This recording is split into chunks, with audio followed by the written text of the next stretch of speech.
Je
Seigneur.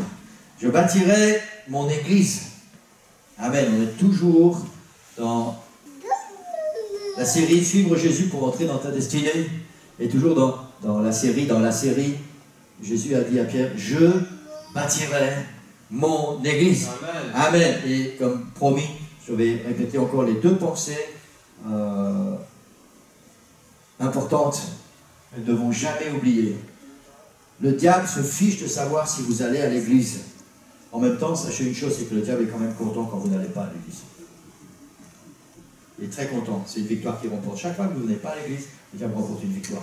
Parce que vous avez perdu une bénédiction. Vous avez loupé un rendez-vous avec le Dieu puissant. Amen. Amen. Le diable se fiche de savoir si vous allez à l'église. Il ne veut pas que vous soyez l'église. C'est quoi l'église? On se souvient à l'origine du mot. Église, c'est appelé hors de. L'église, c'est le corps de Christ appelé hors du monde. Amen. Et la deuxième pensée principale que je répète tous les dimanches, tu peux venir à l'église toute ta vie, et j'y crois de plus en plus. Tu peux prier, tu peux jeûner, tu peux étudier la Bible, et même chasser les démons. Si tu n'es pas l'église, tu n'appartiens pas à Jésus-Christ. Amen. Et on a commencé à voir depuis plusieurs semaines, c'est quoi l'église de Jésus-Christ. Et c'est important de savoir que si on sait que si on n'est pas l'église, on n'appartient pas au Seigneur, c'est important de savoir c'est quoi l'église. Pour ça, nous allons savoir quand nous appartenons vraiment au Seigneur. Amen. Est-ce que je m'exprime en bon français ce matin? Vous êtes fatigué ou c'est moi qui... Non? Tout va bien? Amen. Est-ce que je peux entendre vos voix? Est-ce que tout va bien? Amen. Voilà, gloire au Seigneur. Amen. Alléluia. Depuis le début de cette série, dans la série, on a vu que l'Église est inclue dans les plans de Dieu. Depuis toujours. On n'est pas ici par hasard, c'est les plans de Dieu, l'Église. Amen. On a vu que la véritable Église est l'Église de Jésus-Christ. Il y a beaucoup de groupes qui veulent s'appeler Église ou qui se prétendent être l'Église, mais la véritable Église est l'Église de Jésus-Christ et c'est la seule Église. C'est la seule Église. Le reste, c'est la supercherie. Amen. On a vu que l'Église que Jésus se bâtit a des fondements. La repentance, c'est le premier fondement. On ne peut pas passer à côté de ça. On ne peut pas faire partie de l'Église si on passe à côté des fondements. Ça, il n'y a aucun compromis avec ça. La repentance, le baptême d'eau par immersion au nom du Seigneur Jésus-Christ pour le pardon des péchés. Et la réception du baptême du Saint-Esprit avec le signe initial du parler en d'autres langues. Vous savez, le baptême du Saint-Esprit, contrairement à ce qu'on pourrait croire, c'est encore, à notre époque, un grand combat dans beaucoup d'églises et dans beaucoup d'organisations, dans beaucoup d'enseignements. Tellement de personnes enseignent que quand tu es baptisé dans la Trinité, tu as reçu le Saint-Esprit. Tellement de personnes enseignent qu'à partir du moment où tu sens la présence du Seigneur, tu es baptisé du Saint-Esprit. La Bible enseigne que le baptême du Saint-Esprit est toujours accompagné du parler en d'autres langues. Le baptême du Saint-Esprit, l'onction du Saint-Esprit et les dons du Saint-Esprit sont des choses différentes. Dans les plans de Dieu, dans le fondement de l'Église, fait partie le baptême. Le baptême. Baptisé, ça veut dire plongé, immergé dans les plans de Dieu pour l'Église que Jésus-Christ se bâtit. Le baptême du Saint-Esprit est inclus et est un fondement. Amen. Gloire au Seigneur, et c'est très important. Et on doit vraiment chercher ça avec tout notre cœur. On a pu apprécier la semaine dernière aussi un autre fondement, c'est que nous sommes sauvés par grâce. Amen. Amen. Et ça, c'est tellement, tellement extraordinaire. Tellement extraordinaire. Nous sommes sauvés par grâce. On ne mérite rien. Et merci Seigneur pour la grâce. Si le Seigneur regardait à ce que nous méritons, personne ne serait sauvé. Personne. Nous sommes sauvés par grâce. Et la grâce du Seigneur, c'est quelque chose de merveilleux, d'extraordinaire. Je crois qu'il n'y a pas de mots assez grands pour parler de la grâce du Seigneur. L'église de Jésus-Christ se bâtit, on a vu ça la semaine dernière, est une église composée d'hommes et de femmes destinés à l'enfer, mais sauvés par grâce. Amen. Destinés à l'enfer, mais sauvés par grâce. L'église que Jésus-Christ se bâtit est une église composée d'hommes et de femmes condamnés à mort, mais à qui Jésus accorde le pardon. Amen. Amen. Gloire au Seigneur. Cette semaine, pour ceux qui suivent les informations, il y a ce monsieur Non, non, Litfine. Voilà, qui a été acquitté. Ok? Donc, au départ, comment? Voilà, enfin, c'est pas important. Je suis désolé, monsieur, d'accrocher votre nom, mais... Voilà. Au départ, cet homme, il a été arrêté, et il a été, avant tout jugement, il a été jugé coupable. Hein, on a dit, il a tué sa femme, assassiné sa femme, et puis on a fait un procès, et puis il y a des gens qui sont venus, et puis il y a des témoignages qui ont été apportés, et puis au final, on a reconnu qu'il n'était pas coupable. Maintenant, est-ce qu'il est coupable, est-ce qu'il n'est pas coupable? Ça s'est passé dans une chambre d'hôtel, et à part lui et sa malheureuse défunte épouse, personne ne saura jamais vraiment ce qui s'est passé. Mais le fait est qu'au départ de cette affaire, cet homme était coupable. Maintenant, il est acquitté. Quand il était en cellule, il a même été emprisonné. Quand il était en cellule, cet homme devait certainement penser qu'il allait passer beaucoup de temps en prison parce que les charges qui pesaient sur lui étaient accablantes. Et maintenant, je crois qu'il doit vraiment apprécier le fait que le tribunal l'ait acquitté. C'est la même chose pour nous, Église. La différence, c'est que lui, on ne sait pas s'il a tué ou pas son épouse. La différence, c'est que nous, on sait que nous étions pécheurs et que notre destinée, c'était la mort. Ça, nous étions condamnés à mort à cause du péché. Et le Seigneur est venu et il nous a acquittés. Il a pardonné notre péché. Il a fait mieux que ça. Il a payé le prix à notre place. Et ça, c'est quelque chose de tellement extraordinaire. Quelque chose qui devrait mettre tout le temps la joie dans notre cœur. On ne devrait jamais arrêter de penser à la grâce. Jamais. Si nous sommes ici ce matin, c'est à cause de la grâce du Seigneur. C'est par sa grâce. Nous vivons à cause de la grâce du Seigneur Jésus. Amen. Et ça ne devrait jamais nous quitter. Amen. Jamais. Quand on est fatigué spirituellement, quand on n'a plus envie de prier, quand on n'a plus envie de lire la Bible, quand on n'a pas envie de venir à l'église, on doit penser à la grâce. Ça doit nous stimuler, ça doit mettre quelque chose dans nos pieds et dire merci Seigneur, parce que toi tu as été jusqu'au bout. Alors moi je vais faire un effort. Tu mérites que je fasse un effort. Amen. Amen. Yes. Amen. Gloire au Seigneur. Alléluia. Alléluia. Il y a tellement de fois où, logiquement, d'après notre raisonnement humain, on pourrait se passer de faire des choses pour Dieu. Hein? Il y a tellement de fois, vous savez, où j'ai mal quelque part, j'ai mal au dos, je suis tellement fatigué. Je pourrais me passer de louer le Seigneur. Mais je ne peux pas oublier la grâce. Je ne peux pas.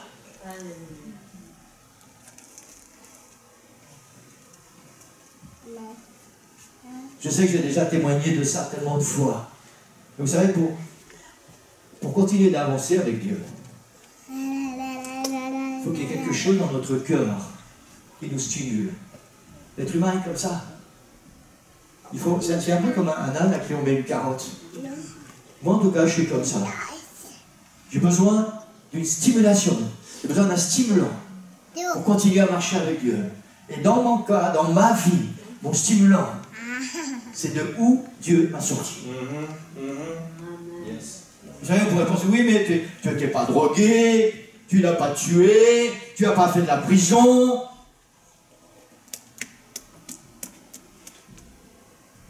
Je sais ce qu'il y a dans mon cœur, Église. Je sais que j'aurais pu tuer pour de l'argent. J'aurais pas hésité à vendre de la drogue à des enfants pour de l'argent. Parce que ça, c'était dans mon cœur. La vie de quelqu'un n'avait pas vraiment d'importance pour moi.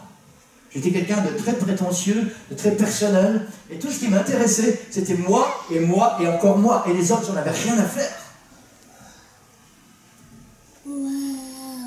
Et je sais les sentiments qu'il y avait dans mon cœur, je sais ce qui m'animait à l'intérieur. Et je sais que si Jésus n'avait pas changé ma vie, peut-être aujourd'hui je serais mort. C'est même très certain. Et ça, c'est ce qui me motive. Je pense à la grâce du Seigneur. Je reviens en arrière, je me souviens de tout ce que j'étais, de tout ce qu'il y avait dans mon cœur, de ce qu'était ma vie. Et je dis, Seigneur, merci, parce que tu m'as tiré de là. Tu m'as tiré de là. Vous savez, j'étais tellement moche. Il y a des gens qui avaient l'Esprit du Seigneur et qui voyaient clair. Que le responsable des jeunes de Sœur Nicole, quand elle lui a dit que voilà, on était fiancés, il a été voir mes beaux-parents, il a dit surtout tu ne dois pas permettre ça, c'est pas un garçon pour votre fille, c'est un voyou.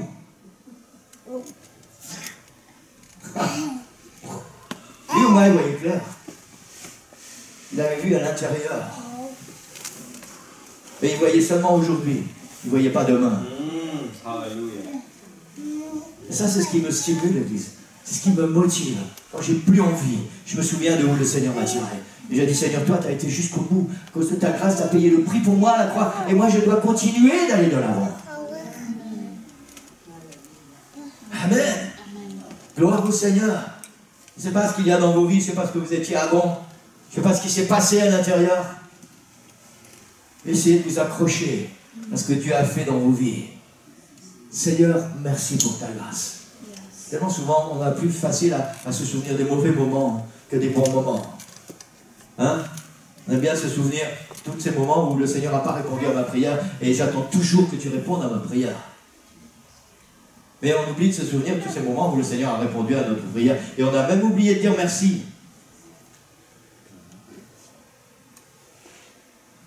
Alléluia, merci Seigneur pour sa grâce. Amen. Alléluia. Alléluia. On va voir aujourd'hui un autre fondement. Il y a encore plusieurs fondements qui font partie de l'Église de Jésus-Christ, sur lesquels l'Église de Jésus-Christ est bâtie. Et chaque dimanche, je dois prendre un fondement pour travailler avec ce fondement. Et avant d'entrer dans ce nouveau fondement ce matin, j'ai vraiment eu cette pensée dans mon cœur et je crois que c'est important. Vous savez, la Bible, quand elle parle de paroles, quand on est dans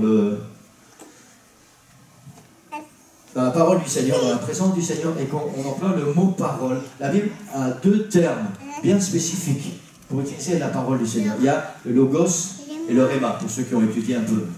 Le logos, c'est la parole de Dieu en général.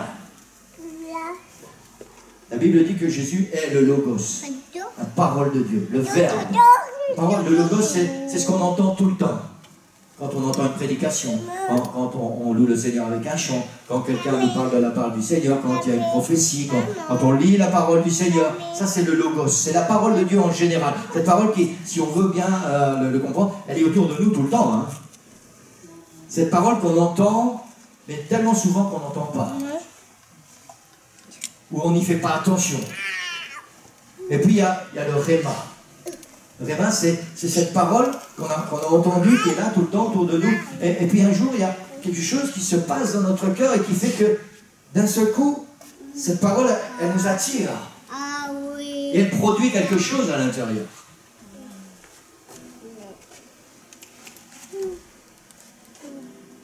Et je crois de tout mon cœur que, pour que la parole du Seigneur soit efficace dans notre vie, il faut qu'elle devienne rhéma. Et pour qu'elle devienne rhéma, il faut qu'on ouvre notre cœur. Ouais. Amen. Sinon, c'est une parole qu'on entend tout le temps. Vous savez, quand vous lisez la Bible, et vous lisez la Bible tous les jours, et puis parfois on ne sait même plus ce qu'on a lu. On connaît la Bible par cœur, mais la Bible, la parole du Seigneur, elle n'a jamais changé quoi que ce soit dans nos vies. Parce qu'elle est restée logos. Elle n'est jamais devenue rhéma à l'intérieur. Et ce matin, je voudrais qu'on puisse, avant d'aller dans la suite de la prédication de la parole du Seigneur, on puisse prendre quelques instants dans la prière, et pour ceux qui peuvent, je voudrais qu'on puisse se lever. Et je voudrais qu'on puisse vraiment demander au Seigneur que cette parole ce matin qu'on va entendre, elle soit rhéma dans notre cœur. Vous savez, il suffit juste pour qu'il y ait de la lumière à l'intérieur d'une pièce, d'un tout petit trou où le soleil va pouvoir passer. Et alors cette pièce va être éclairée. Et ce matin, il suffit juste qu'on ouvre un petit peu la porte de notre cœur pour que la parole du Seigneur devienne rhéma et qu'elle produise du fruit à l'intérieur et qu'elle puisse changer nos vies. Seigneur, nous voulons, Seigneur, ce matin, être attentifs à ta parole. Seigneur, merci pour ta parole. Ta parole est la vérité, Seigneur. Et tu es la parole, Seigneur. Et nous voulons ce matin, Seigneur, que ta parole puisse changer nos vies, qu'elle puisse changer nos cœurs. Nous voulons quitter ce lieu différent, quitter ce lieu autrement que quand nous sommes arrivés, Seigneur. Seigneur, ma prière maintenant, et je veux me joindre à l'église, Seigneur. Notre prière maintenant, Seigneur, c'est que ta parole puisse être rhéma en nous ce matin. Seigneur, qu'elle puisse trouver un terrain fertile.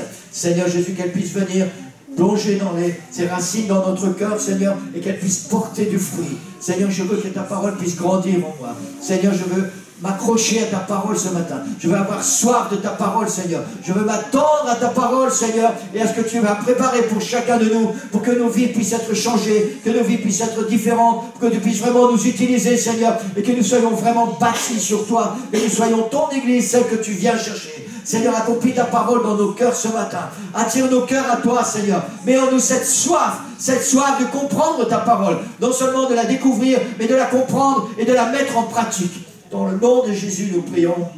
Amen. Amen. Gloire au Seigneur. Alléluia. Alléluia. Alléluia. Un jour, vous pouvez prendre place. Amen. Un jour, de nuit, pour ne pas être vu, c'est un peu, c'est le petit clin d'œil de la langue française. Un jour pendant la nuit. Amen. Un jour de nuit pour ne pas être vu, un chef religieux est venu voir Jésus.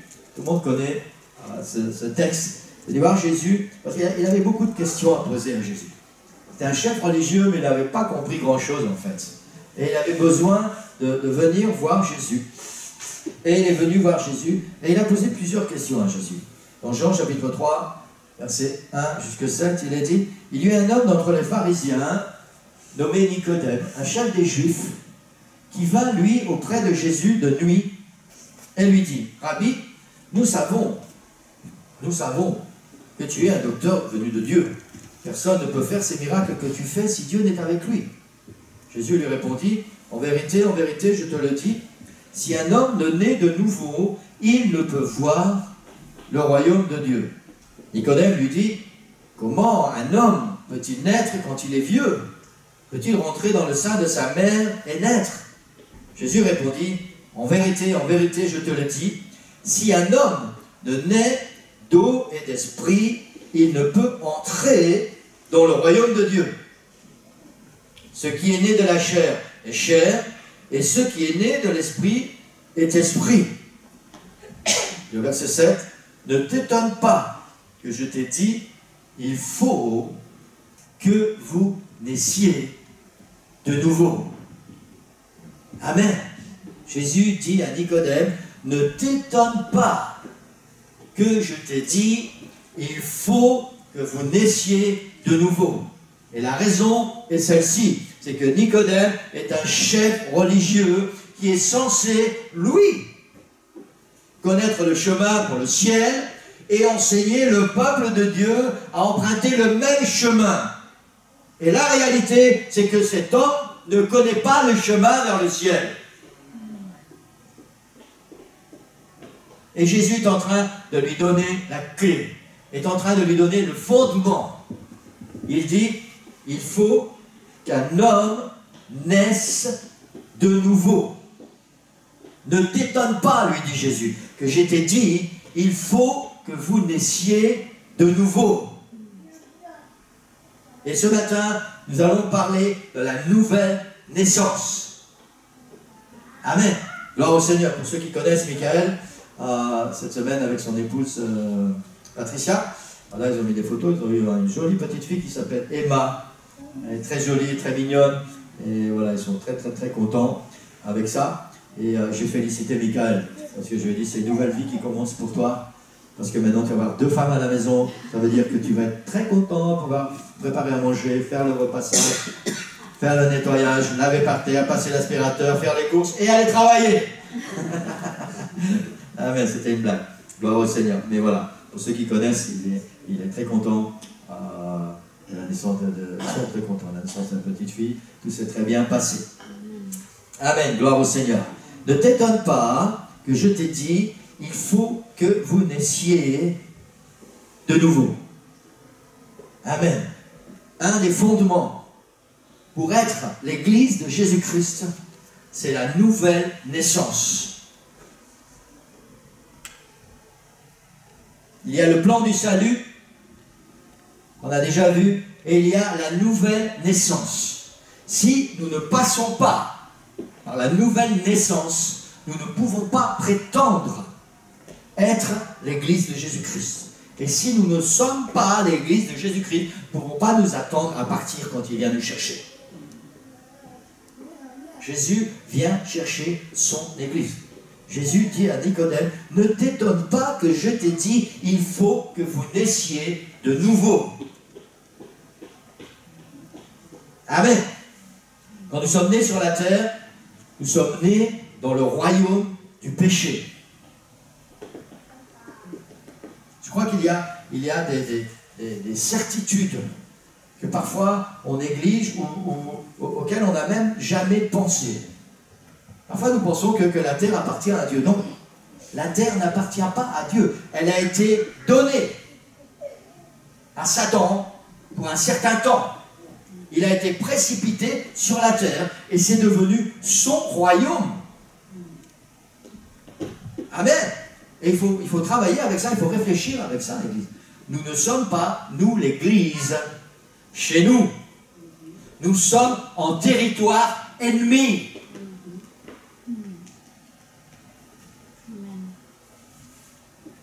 Quand nous sommes nés sur la terre, nous sommes nés dans le royaume du péché. Cette nature nous empêche non seulement de voir le royaume de Dieu, mais aussi et surtout d'y entrer.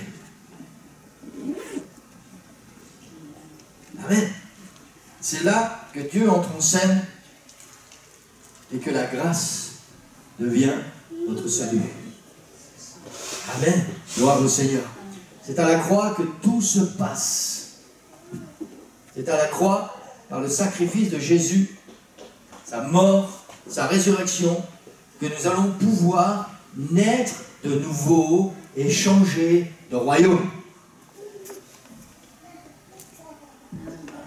Amen. C'est à la croix, quand le voile du temple s'est déchiré, que l'accès au royaume de Dieu nous est offert et est devenu possible. On a vu la semaine dernière la grâce, et en particulier que cette grâce nous est accordée à nous, païens, non-juifs. Et cette grâce est devenue réelle quand le voile du temple s'est déchiré et que nous avons eu un accès direct dans le royaume de Dieu. Amen.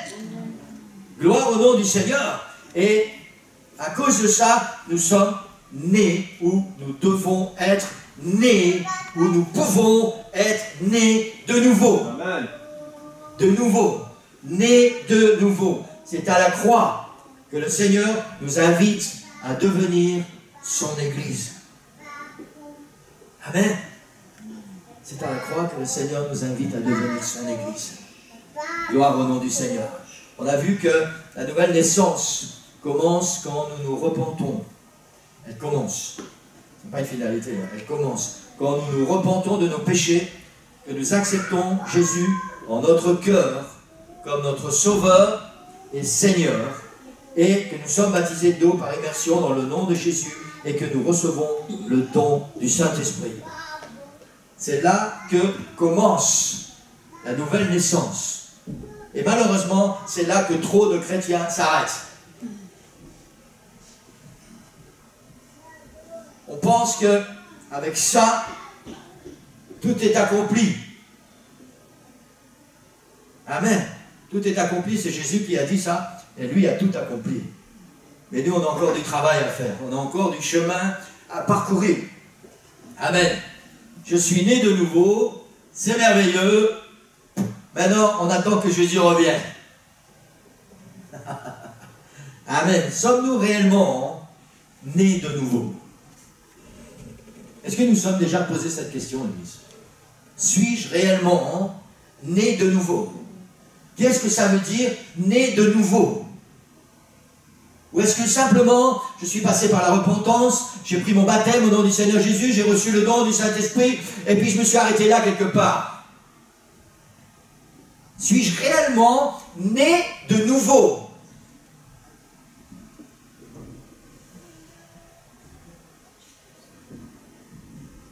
On a vécu le plan du salut, mais est-ce que maintenant, nous avons la clé pour entrer dans le royaume de Dieu? Ou est-ce que nous faisons simplement que le voir?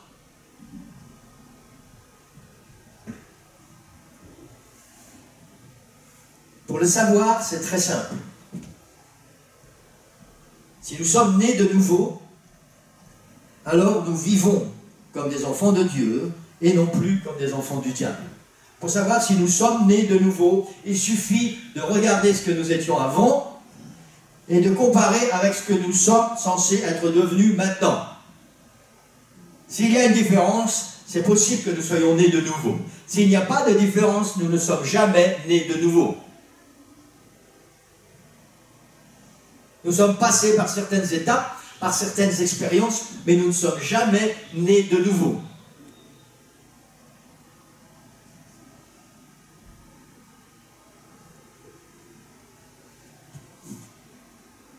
Je vais faire une confidence ce matin. Je n'aime pas ma place. Pas du tout. Souvent, je me compare un petit peu avec Jérémie. Moi, j'aurais bien aimé être pasteur d'une église où tu dois prêcher que des choses gentilles, que des choses agréables. Tous les chrétiens sont contents, sont remplis du Saint-Esprit. Ils viennent à l'église en foule, ils mettent la dîme. T'as une grande église, et le pasteur il rentre, il fait des gros dodos sur ses deux oreilles. Et ça, c'est la vie de rêve. Comme la plupart des prophètes, ils allaient prophétiser, faisaient ce que Dieu leur demandait, puis après ils rentraient chez eux. Et puis il y a ce pauvre Jérémie. Vous avez déjà vu les lamentations de Jérémie? Hein? Le Seigneur lui donne que des mauvaises choses à dire. Il a l'impression que c'est que des coups de bâton qu'il doit donner. Oui, mais Seigneur, je dois toujours dire des choses qui ne sont pas bien, qui ne vont pas faire plaisir. Parfois, j'ai l'impression que le Seigneur fait de moi un Jérémie, et ça me dérange quelque part. J'aimerais tellement, quand j'apporte la parole du Seigneur, que voilà, ça met l'enthousiasme, ça met la joie. Et vous savez quoi? Ça, c'est la parole du Seigneur. Ça, c'est la vraie parole du Seigneur. C'est ça qui va nous emmener au ciel. C'est ça qui nous ouvre la porte pour devenir l'église de Jésus-Christ, celle qu'il vient chercher très bientôt. Et quelque part, je suis fier que le Seigneur me donne l'honneur de pouvoir proclamer sa parole. Amen. Et j'espère vraiment tout mon cœur, cette prière qu'on a faite, que cette parole aujourd'hui, elle devienne réma à l'intérieur. On puisse la vivre, elle puisse changer nos vies. Changer nos vies. Amen. Amen. Je vais vous choquer peut-être. Merci Sorneda. Je suis à moitié. Je vais aller vite. Je vais vous choquer peut-être. Imaginez qu'un homme rencontre une femme, tombe amoureux de cette femme, et cette femme c'est une prostituée. Hein? Il est tellement amoureux qu'il veut épouser cette femme. Mais une femme normale, elle va devoir choisir. Elle va arrêter de se prostituer si elle veut que cet homme puisse l'épouser. En tout cas, c'est ce que je crois. Si elle continue à se prostituer, je ne pense pas qu'un homme normal, je ne sais pas, peut-être que je suis bizarre, mais je ne pense pas qu'un homme normal peut continuer à vivre avec une femme comme ça.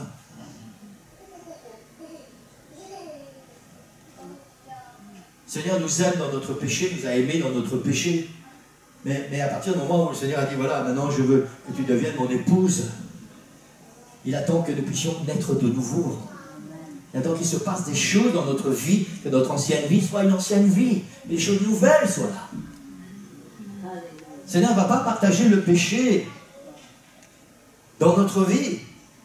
Il veut que nous soyons tout à lui, rien qu'à lui, que pour lui. Amen. Amen. Je vais aller très vite sur les mains. Amen.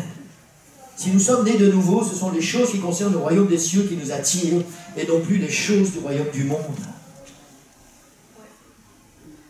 Si vous voulez savoir si vous êtes nés de nouveau, Église, asseyez-vous quelques instants et réfléchissez. Qu'est-ce qui m'attire dans la vie? Les choses du monde ou les choses de Dieu? Et vous allez avoir la réponse tout de suite. Tout de suite. Amen. Amen. Si nous sommes nés de nouveau, il doit y avoir des signes et des effets dans notre vie. Et je vais en exposer brièvement quelques-uns ce matin. Et vraiment, on va survoler. Mais l'important, c'est qu'on puisse savoir quels sont ces effets. Amen. Le premier effet de la nouvelle naissance, c'est l'assurance du salut. Je discute tellement souvent avec des chrétiens, où j'entends des chrétiens dire qu'ils ne sont pas sûrs d'être sauvés. Si tu n'es pas sûr d'être sauvé, c'est parce que tu n'es pas né de nouveau. Parce que le salut, c'est dans le package avec la nouvelle naissance. Amen. L'assurance du salut. Et vous savez, c'est une des pensées que le diable utilise pour venir troubler les chrétiens et pour les empêcher d'être efficaces. Il met le doute contre le salut, et tant qu'on est occupé à savoir si on est ou pas sauvé, on n'est pas occupé à travailler dans l'œuvre du Seigneur.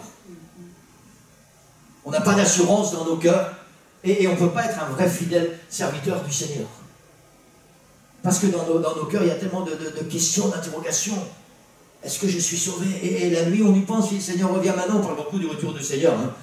Seigneur, si tu reviens, est-ce que je vais partir? Est-ce que je suis prêt? C'est bien d'y penser, parce qu'il faut être prêt. Et il faut qu'il y ait une assurance dans nos cœurs, l'Église.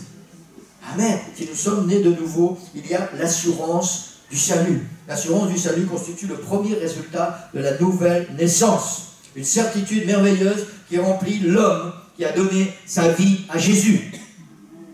Amen. Cette assurance nous transporte de joie, ou devrait nous transporter de joie. Maintenant, je suis un enfant de Dieu. Amen. D'où nous vient cette assurance? De la parole du Seigneur.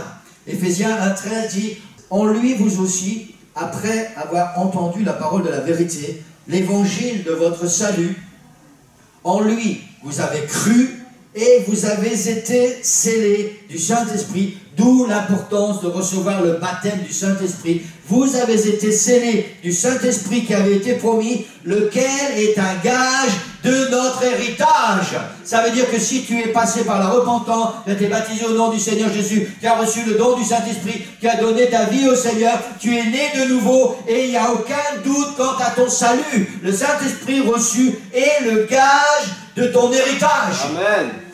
Amen. Romains 8,16, il est dit, l'Esprit lui-même, l'Esprit que tu as reçu, atteste à notre esprit que nous sommes enfants de Dieu. Amen. Amen. Si tu n'as pas dans ton cœur l'assurance que tu es sauvé, alors tu dois aller sur tes genoux. Si tu n'as pas reçu le baptême du Saint-Esprit, tu dois aller sur tes genoux. Seigneur, j'ai besoin de recevoir le don du Saint-Esprit. J'ai besoin que tu mettes dans mon cœur cette assurance que le salut m'appartient. Amen. Amen. Amen. Yes. Gloire au nom du Seigneur. Le deuxième point, c'est l'esprit de prière. Et ça, c'est une des grandes pierres d'achoppement dans toutes les églises. L'esprit de prière. Celui qui est né de nouveau a un réel esprit de prière. Amen. Tout comme un homme ne vit que s'il respire, il n'a une vie de l'esprit que s'il prie. On dit avec raison que la prière est la respiration de l'âme et donc une expression de la vie divine. La prière constitue le lien indispensable avec Dieu. Amen. Amen. Si tu es né de nouveau, tu dois avoir un réel esprit de prière. Je ne parle pas de la prière qu'on prononce quand on est à table, vite fait 3-4 mots pour que le Seigneur bénisse cette nourriture, ou Seigneur bénisse ma journée, protège mes enfants. Non, je parle de cette prière, ces moments d'intimité que nous avons avec le Seigneur. Ces moments où on transpire parfois parce qu'on est vraiment à la recherche de la présence du Seigneur. On veut que le Seigneur puisse bénir, on veut que le Seigneur puisse agir, on veut qu'il puisse changer les circonstances. On lutte dans la prière. Je parle de cette prière-là. S'il n'y a pas une vie de prière à l'intérieur, alors il faut te poser des questions. Est-ce que je suis vraiment né de nouveau? Parce que l'esprit de prière fait partie de la nouvelle naissance. Ouais. Amen. Amen. Là où peu de gens veulent prier, il y a peu de vie et il se passe peu de choses. Ouais. Là où l'on ne prie pas, l'église ou l'assemblée peut s'assimiler à un musée. C'est juste. Je passe vite. La plus profonde cause de l'absence de réveil est imputée au manque de prière.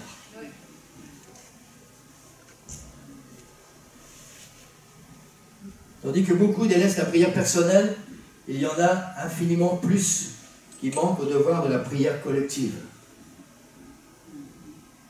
Et là, c'est deux domaines différents, mais qui ne vont pas non plus l'un sans l'autre et qui font partie de la nouvelle naissance. La prière individuelle, la vie de prière quand tu es seul avec Dieu.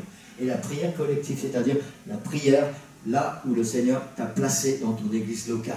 La prière collective, celle où on vient ensemble pour lutter, pour se battre, pour qu'il se fasse des prodiges, des miracles, pour qu'il y ait le réveil et pour que notre ville soit sauvée.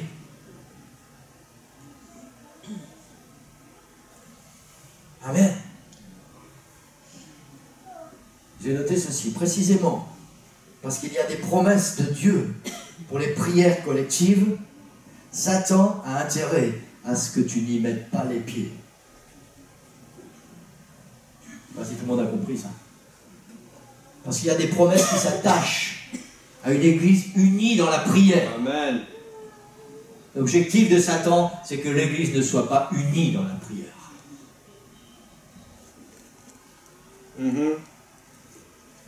Troisième point, fin de la parole de Dieu. Encore 5 minutes. Bon, 5 minutes. Ça va pour tout le monde? Ouais. Amen. Fin de la parole de Dieu. L'homme né de nouveau a faim. La parole de Dieu. La Bible. La parole de Dieu sous toutes ses formes. Recevoir quelque chose de Dieu. S'il n'y a pas dans ton cœur cette faim, la parole de Dieu, pose-toi la question, est-ce que je suis vraiment né de nouveau? Parce que la faim, la parole de Dieu, fait partie de la nouvelle naissance. Amen. Vous savez, quelque part, je suis fier quand même. Même si je me compare à Jérémie.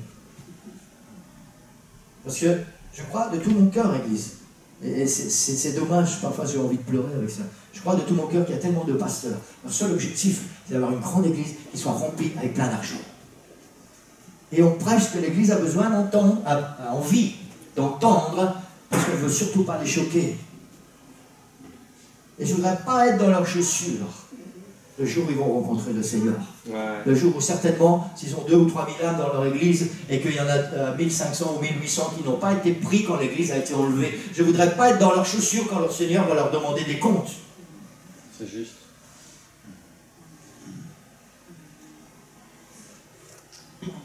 Amen. Alléluia. Alléluia. C'est pour ça que je fais ce travail quand même. Vous savez, encore hier, hein, non, je ne peux pas parce que c'est pas le choix. C'est pas le choix. Amen. On n'a pas de choix, Église. Le seul choix réel qu'on a, c'est d'accepter la parole du Seigneur. C'est de la prendre, de la manger, de nous nourrir avec, de vivre avec et de la laisser porter du fruit à l'intérieur. C'est le seul vrai choix qu'on a. Le bon choix. Amen. Amen. Fin de la parole de Dieu. Amen. Jésus a dit, je suis le pain de vie. Il est notre nourriture. Il est la parole. Et si nous sommes vraiment nés de nouveau, nous devons avoir faim de la parole de Jésus. On doit avoir faim de Jésus. Le matin quand on se lève, le midi, le soir, même la nuit quand on se réveille. On doit avoir faim de la parole. Amen. Gloire au Seigneur. Non seulement de la lire. Vous savez, il y a tellement de gens qui connaissent la Bible par cœur. Ils ont lu la Bible tellement de fois. Mais ils ne se sont jamais nourris de la parole. Quand on a faim, on se nourrit. Pas seulement sentir, ça sent bon, il faut se nourrir avec. Ça fait partie de la nouvelle naissance. Et la question ce matin, c'est la parole de Dieu est-elle pour toi la nourriture sans laquelle tu ne saurais vivre?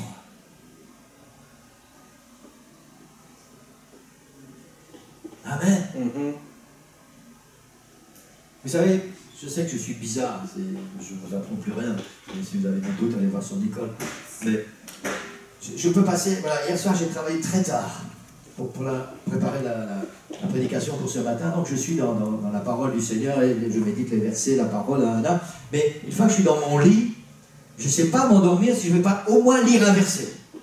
C'est plus fort que moi et j'ai besoin de ça, mettre encore quelque chose en plus dans mon esprit pour m'endormir. Et c'est plus qu'une habitude, c'est un besoin. Est-ce que nous avons faim de la parole du Seigneur? Quatrième point, c'est la victoire sur la tentation. Si nous sommes nés de nouveau, nous aurons, nous avons, nous possédons la victoire sur la tentation et sur le péché. Yes. Quelqu'un qui n'est pas victorieux face au péché, face à la tentation, alors il faut se poser des questions. Suis-je vraiment né de nouveau?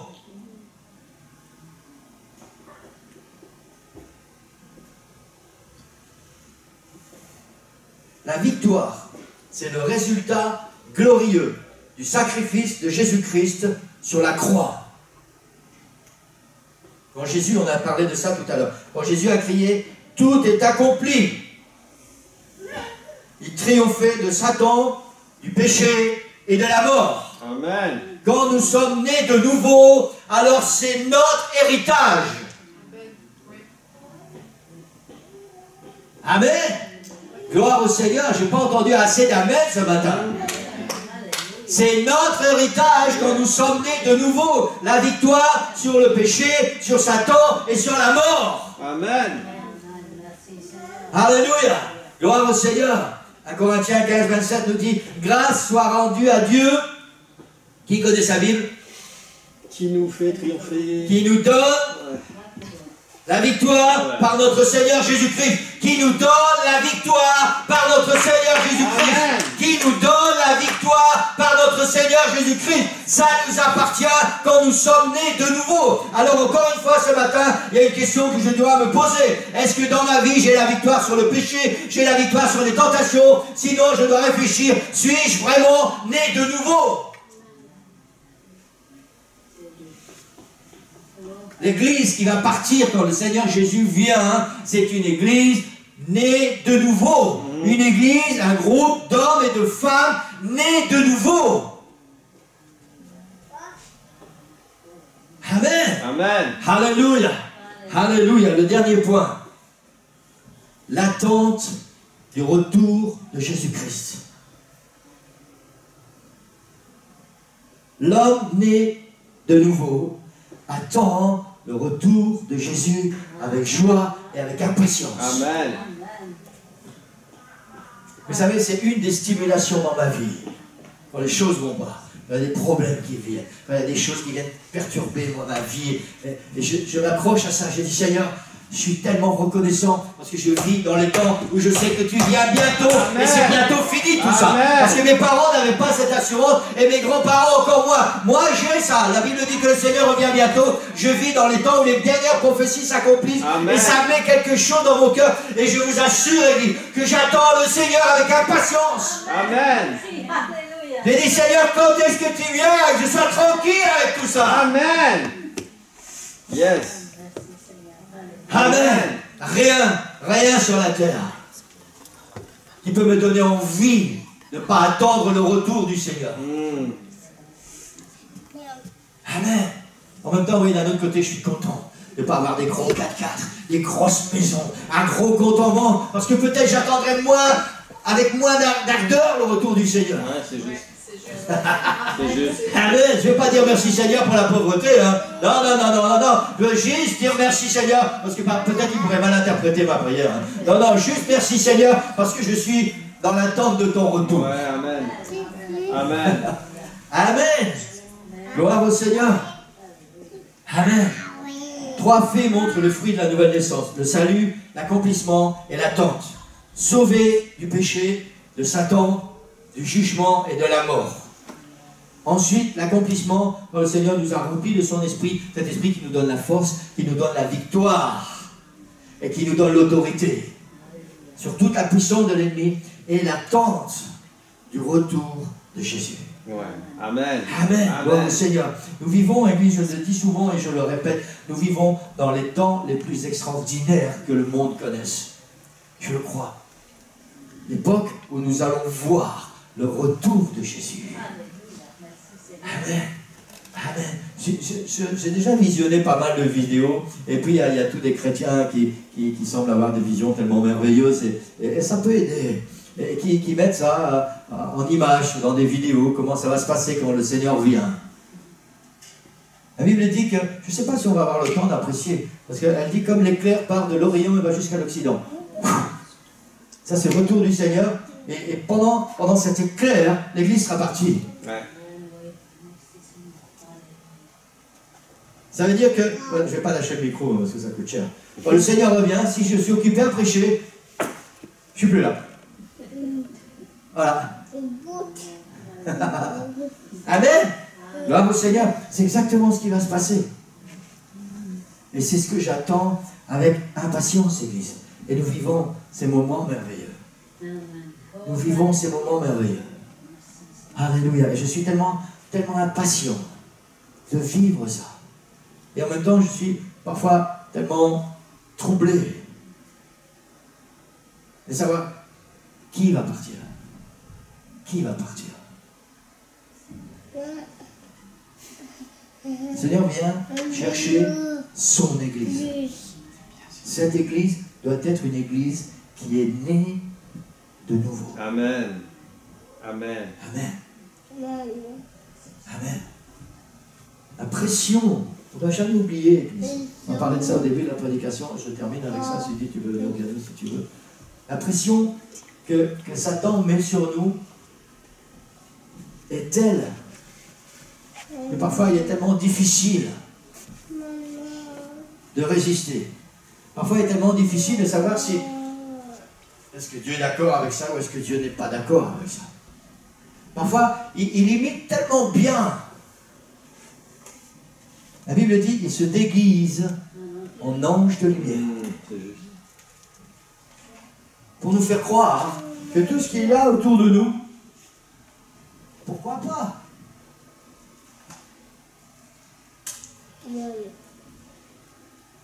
La réalité, l'Église que Jésus se construit, que l'Église que Jésus se bâtit. C'est cette Église qui est née de nouveau. Et cette Église, écoutez bien la réalité, quand Jésus vient, il va quitter ce monde. Tout ce qui est là autour de nous et que Satan essaie de nous faire croire, ouais, c'est bien, c'est bien, c'est bien, c'est bien. Ou tu es prêt quand Jésus vient te chercher, et tout va rester là. Ou toi tu vas rester là parce que Satan t'a dit c'est bien, c'est bien, c'est bien, et l'Église sera partie. Amen. Amen. Amen. Il sait tellement bien travailler avec nous. Il sait tellement bien venir dans nos pensées et tourner comme il a fait avec Ève. Ah, mais tu crois que tu as bien dit ça? Non, moi je crois que tu as mal compris ce que Dieu a dit. Hein?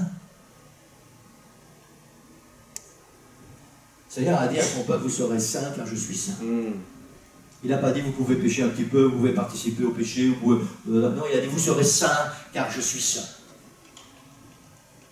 On va voir dans les prochaines prédications, le Seigneur vient chercher une église sainte, glorieuse et irréprochable.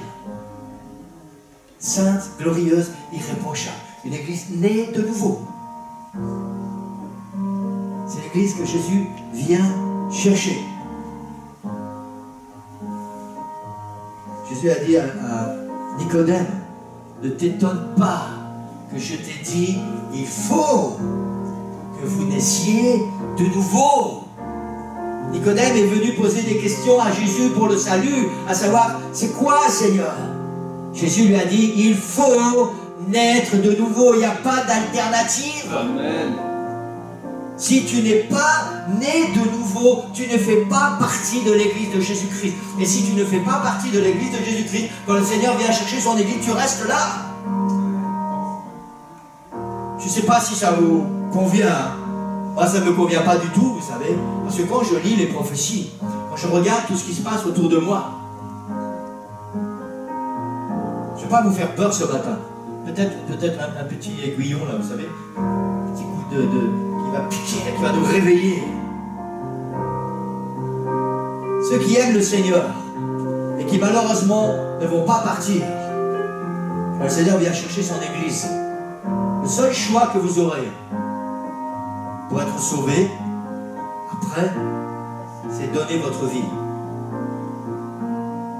Pour ceux qui viennent aux études bibliques, jeudi, on a vu que le cheval verdâtre, le cheval blanc, c'est l'islam. Il a été donné le pouvoir et l'autorité de détruire un quart de la terre.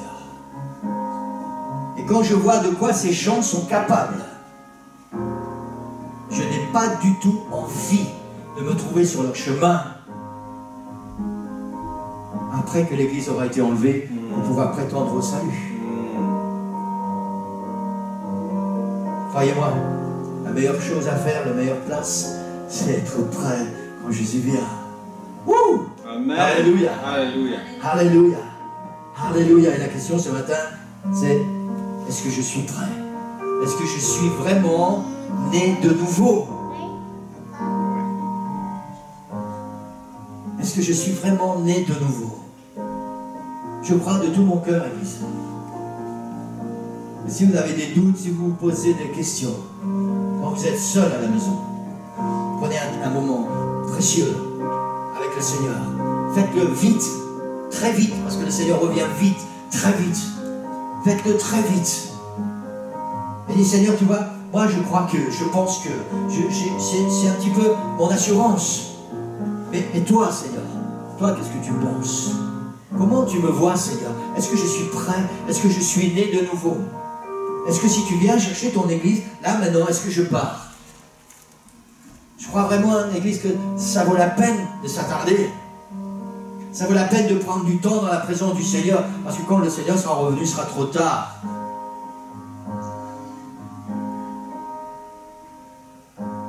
Trop tard.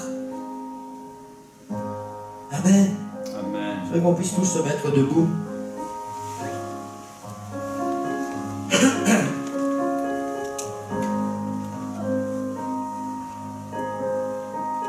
Qu'on puisse vraiment se poser cette question tous ensemble.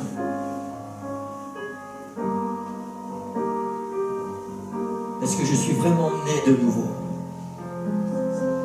J'espère que le Seigneur a parlé à vos cœurs ce matin. Amen. Est-ce que je suis vraiment né de nouveau? Est-ce que, Seigneur, si tu viens maintenant là, est-ce que je pars?